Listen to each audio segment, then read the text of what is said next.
Tonight, we are diving into the strangest status symbol humanity ever invented, the color of your own skin.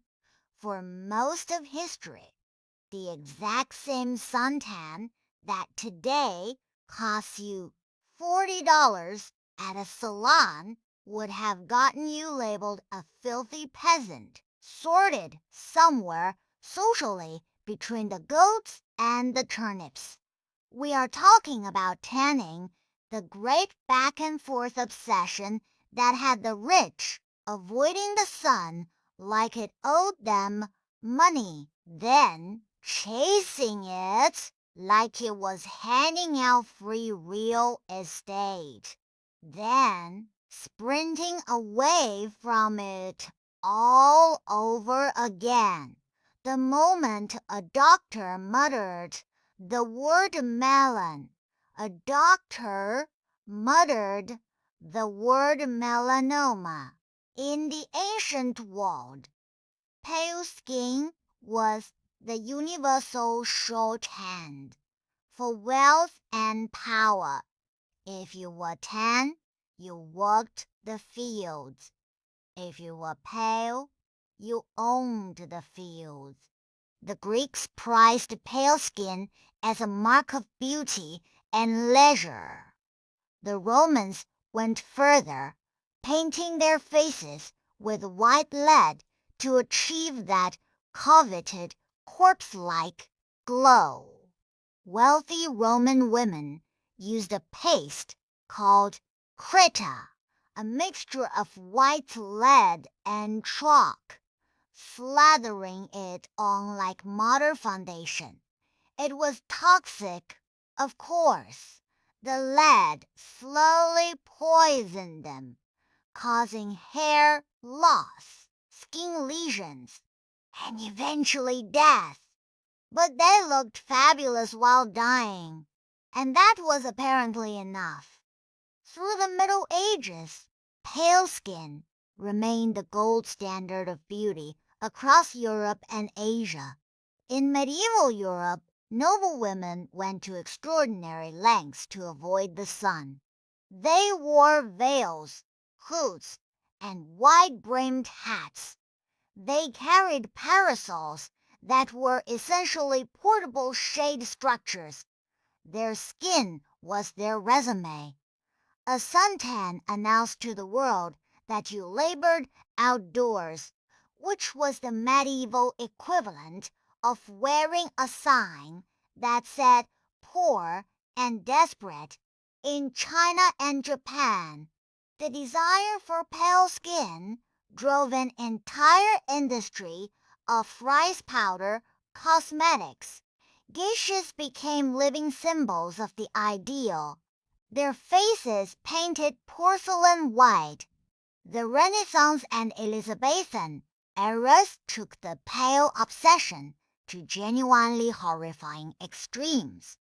Queen Elizabeth I set the standard with her iconic white lead makeup, creating the so-called mask of youth that she wore daily. The formula was called Venetian ceruse, a mixture of white lead and vinegar.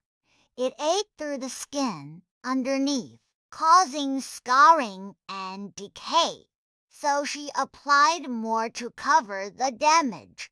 It was a vicious cycle.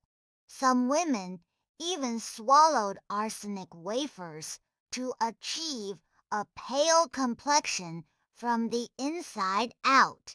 The logic was simple. If a little poison makes you beautiful, then more poison must make you more beautiful. This is the kind of reasoning that happens when your beauty standards are set by people who never have to face consequences.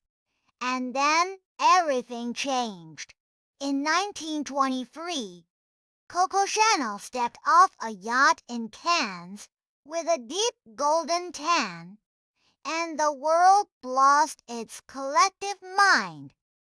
She had accidentally gotten sunburned on the French Riviera, and instead of hiding in shame, she wore it like a crown. Suddenly tan did not mean peasant anymore.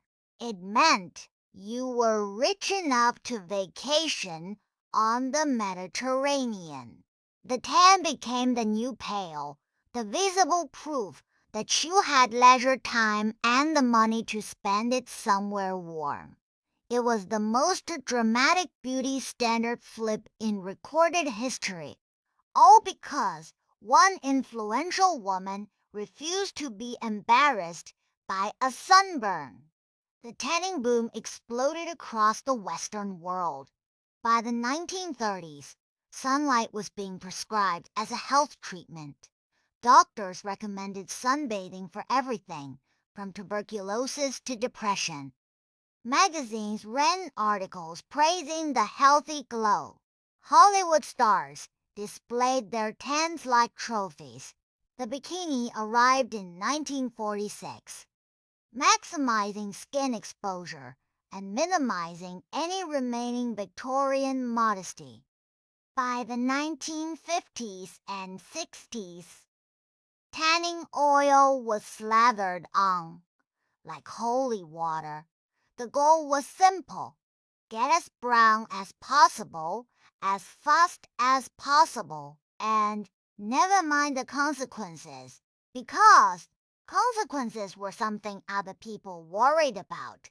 The sun was our friend, and anyone suggesting otherwise was clearly a killjoy. Then came the tanning salon, arguably the most beautifully absurd invention in the history of beauty.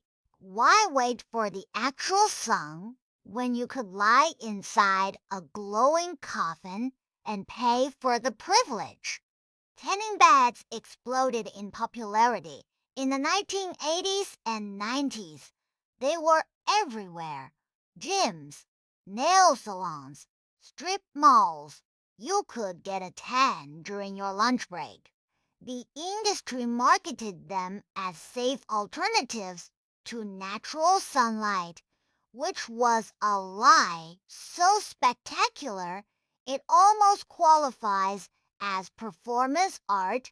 Ultraviolet radiation was still ultraviolet radiation, whether it came from a star 93 million miles away or a fluorescent tube 6 inches above your face. Science, as it tends to do, eventually crashed at the party.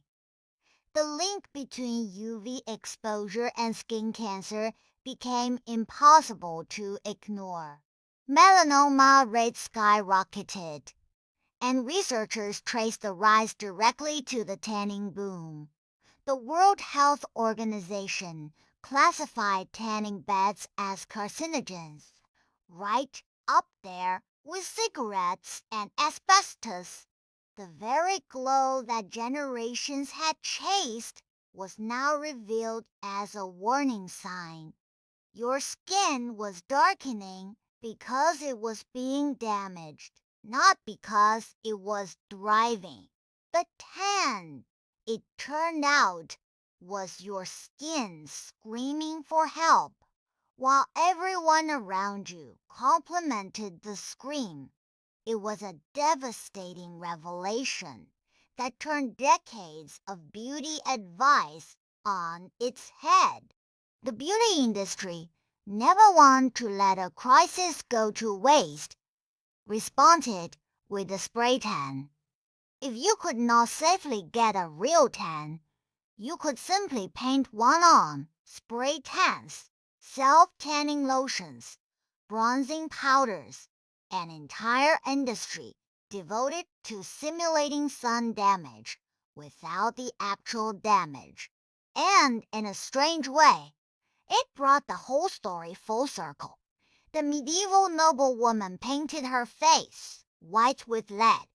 The modern beachgoer paints her body brown with dihydroacetone. Both are applying chemicals to their skin. Both are applying chemicals to their skin to achieve an artificial color that signals belonging. The technology changed. The impulse never did. And so here we are back where we started, hiding from the sun. The modern beachgoer slathers on SPF 50 and sits under an umbrella, performing essentially the same gesture as the medieval noble woman with her parasol. Those are shielding their skin from the sun. Both are treating that great burning star as a threat to be carefully managed. They would understand each other instantly. Two people separated by hundreds of years, united by a parasol, hiding from the very same sky. The noble woman did it for status. The modern beachgoer does it for health. But the gesture is identical. A 1,000-year roller coaster that took the simple color of our skin and loaded it with meaning after contradictory meaning. Pale meant power, then weakness. Brown meant shame, then glamour, then danger. We poisoned ourselves to be pale. We burned ourselves to be bronze. And now we shade ourselves once more. Each generation utterly certain that its own standard was the obvious and timeless truth.